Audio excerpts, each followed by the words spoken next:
Let's take a look at a product that Acer introduced recently. This is the Acer PD163Q, something that looks like a laptop when it's closed, but it is actually a portable monitor with two screens. As someone who needs more than one screen on a daily basis, how does this thing gonna help me with my workflow? Well, let's unbox it first. This portable monitor comes with a bunch of accessories inside. We have two USB-C to USB-C cable, one for charging only and then another one for the display data, one charger to power up the monitor, one USB-A to USB-C cable, one HDMI to mini HDMI cable for this portable monitor because it is using a mini HDMI port, and a microfiber cloth to wipe the screen whenever you need it. And practically, those are the important things in the box. Now, the monitor itself, well, like what we mentioned earlier, it does look like a laptop. At the back of it, we have a 72 by 72mm VESA mount, and it also has an integrated kickstand that is actually very good as it can stand up on its own at a very steep angle. The ports are also hidden at the sides here, so you have to move out the kickstand if you want to plug in anything. And that's weird since if we do want to use a VESA mount, then I guess we have to park the kickstand up before actually screwing it in. Anyway, to actually use this portable monitor though, we have to choose two ways to set it up. First is that we can use the least amount of cables possible, so just a single USB-C to USB-C cable.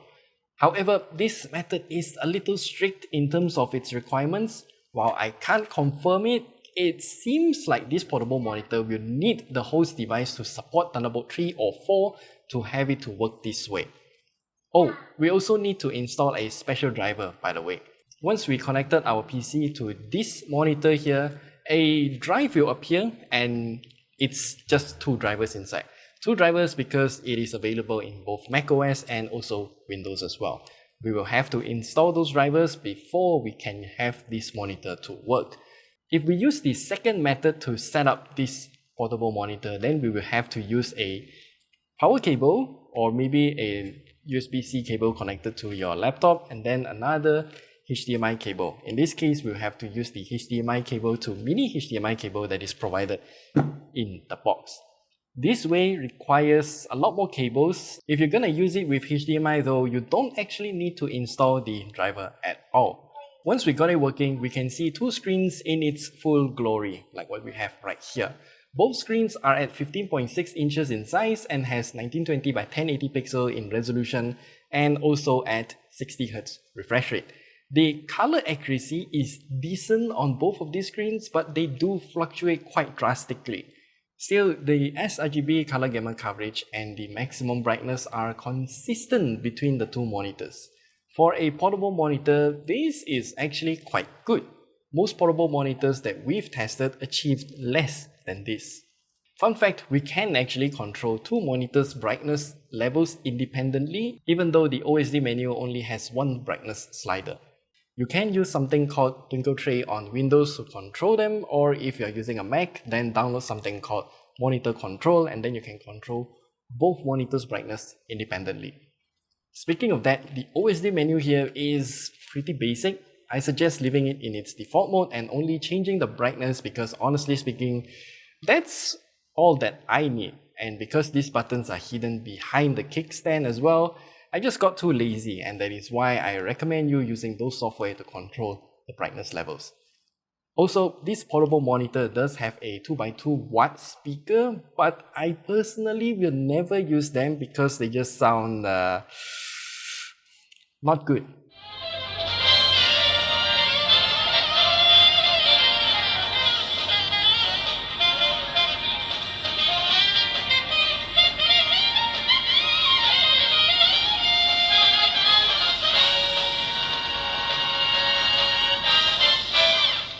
Instead, you can connect your speaker or earphone to this monitor via the 3.5mm audio jack at the side, and this portable monitor becomes an audio pass-through. This opens up a lot more doors in terms of your cable management, so if you wire them up to however you want on your setup, then you can actually just reorganize your cable properly. Eventually, I did get my setup working with this portable monitor, and honestly, I just have to say that it is a very special experience. The secondary screen is lifted up high, so this is going to be my quote-unquote main monitor for this portable monitor because the upper display is just more ergonomic as it is at the same level as my eyes.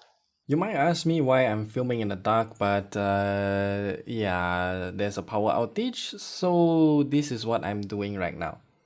Instead of using my big 40-inch monitor, I'm using my laptop, and then this is the Acer PD163Q.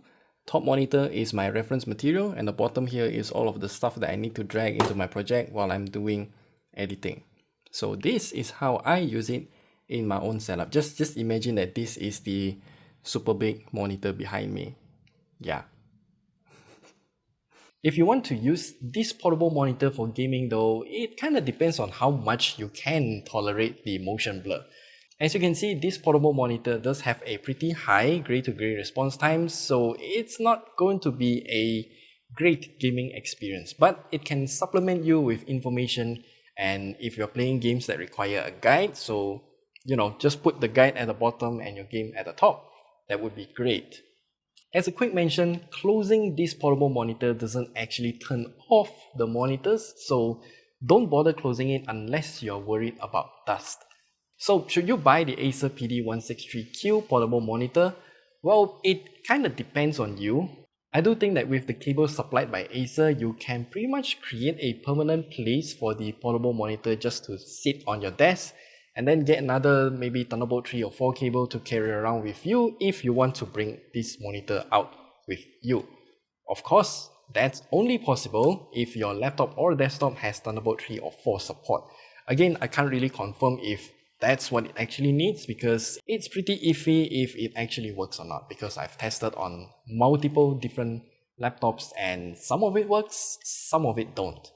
Otherwise, you will need an external power source and that special HDMI to mini HDMI cable that is also included in the box, which personally I don't really prefer because I have to carry more cables with me and connect more cables if I want to get this working. So at the end of the day, you know your use case the best, so I'm only here to present you a bunch of information so that you can make an informed decision yourself. For the price of 1,699 ringgit, yeah, if you can use this setup, then good. I hope this video serves as a how-to guide and present you with enough information about this monitor before you make your purchase. And that's all that we have to share with you today. Go like and subscribe as that really helps us out a lot, and we'll see you guys in the next video. This portable monitor is not touchscreen, by the way, so yeah, in case you want to ask that question.